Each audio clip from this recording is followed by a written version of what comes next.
Guys, how are you doing? Welcome back to a brand new episode, day 3 of my 10-day series, Getting Good at Golf. Got a big match, 11th of October, against 2 other YouTubers. And yeah, I want to make sure that I'm performing. So today is all about driving. Got work, or I've had work, I should say, 12 o'clock to 5 o'clock. Just finished work, so I'm now at the golf course, which you'll be seeing later in the episode. But yeah, bit of driver, stock driver shot. Again, more putting, more chipping. You know the drill by now. Guys, if you like the video, give it a thumbs up. If you're new to the channel, then please subscribe. And yeah, let's get into it. So here we are, day 3 of my 10-day series. Mixed up a bit today, did 100 6-foot putts rather than 3-foot putts. Putting in terms of confident wise, each day definitely growing just from doing these putts. I feel not necessarily the putts are always good, like in terms of my technique and line and everything else like that, but I just feel confident. Even the bad putts are going in and the good putts are going dead center, so it's nice to establish the difference rather than having no idea where the club face is at any point in the stroke. So drivers today, you can see me opening up a bit open. So everything pointing down the left hand side, and this is basically to give me a stock cut shot. So I'm looking to hit that ball down the left hand side, slide it back in there for you can see the alignment rods on the bottom there. One's pointing at the target line, that's the one on the right. One on the left is obviously pointing a bit open.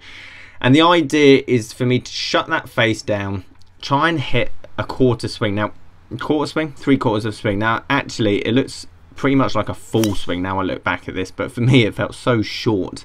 And that's obviously something in the future to have a look at, because that definitely could be shorter. And when I started getting in the swing of things and starting hitting a lot of these, actually it started to creep getting in longer and longer, and that's not what this shot's for. This shot is for that first tee shot, or that tee shot that's into wind, or you got a tight hole that you tee the ball nice and low and you're just going to hit a 250, 260, whatever it is, down the middle. And that's what I've used in competitions in the past and worked really well, but if you don't practice it, then it doesn't really work. So you've got to make sure you commit to it. Here's a nice little slow-mo of it. So the idea, the club face go, try and stay shut. You can see me coming slightly over the top there, and that nice low ball flight, which actually the slow-mo picks up quite well there. Starts down the left, feeds back in. It's not the distance, and having 2 shots, especially when you're playing golf, is always optimal, because if one starts going a bit awry, all of a sudden you can actually use the other and hopefully give yourself a bit more confidence, get back into the swing of things again. Again, this is a face on, again trying to not sway into it, trying to allow that club to release on the way through. And to be fair, I was actually hitting these for as long as I haven't practiced a shot. I'm glad that I've still got it in the bag, and later on you'll see me on the course and I'll hit a few. Hit some really nice shots as well, and I was really happy with it. So overall pretty good. So then I was going through my pre-shot routine, and this is obviously really important when you're practicing. I tend to do this right at the end of the session, so you hit 10 balls. It's very much a trust thing. You're not thinking technical, all you're doing is going through your pre-shot routine. So you'll see mine here. I hit 10 shots, I take 5 steps to the ball, I obviously cock my wrist, looking to obviously set them so I'm nice and confident, I feel nice and control at the top of my swing, and I'm picking a leaf, a branch, whatever it is in the distance, and that's my marker. That's what I'm aiming to hit. So all I've got in my head is basically that shot, and I go from there and commit to it, and that's the main thing. Then worked on a bit of wedge play. Obviously I've been doing a lot of wedge play, however you can see I'm still coming over the top, sliding across the ball. It's better. I mean, it's not as bad as it used to be, and I'm definitely using more of the bounce, but I need to try and get that club face a bit more into in, so that leading edge doesn't catch, because I know under pressure that's something that's really going to punish me. And again, videoing myself outside on the golf course, that definitely happens a lot as well. So I did a bit of practice, and you can see now me trying to move that club a bit more on the inside, trying to use that bounce a tiny bit more, keeping that club behind the hands, and actually worked all right, to be fair. That was one of my better ones, again in slow motion.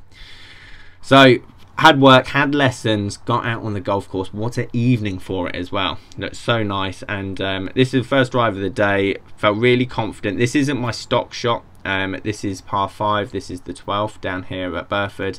It's definitely designed for a draw.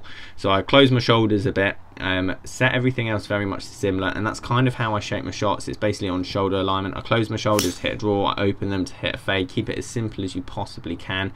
Yes, it does not work every time, but that's one of the best drives I've ever hit, by the way. A nice little slow-mo on my forearm. I fatted an absolute hell out of it, but in terms of position and then my transition on the way down, so much better. I knew as soon as I hit it, I'm just trying to feel like I'm pausing a bit at the top of my swing, just allows that club to come down.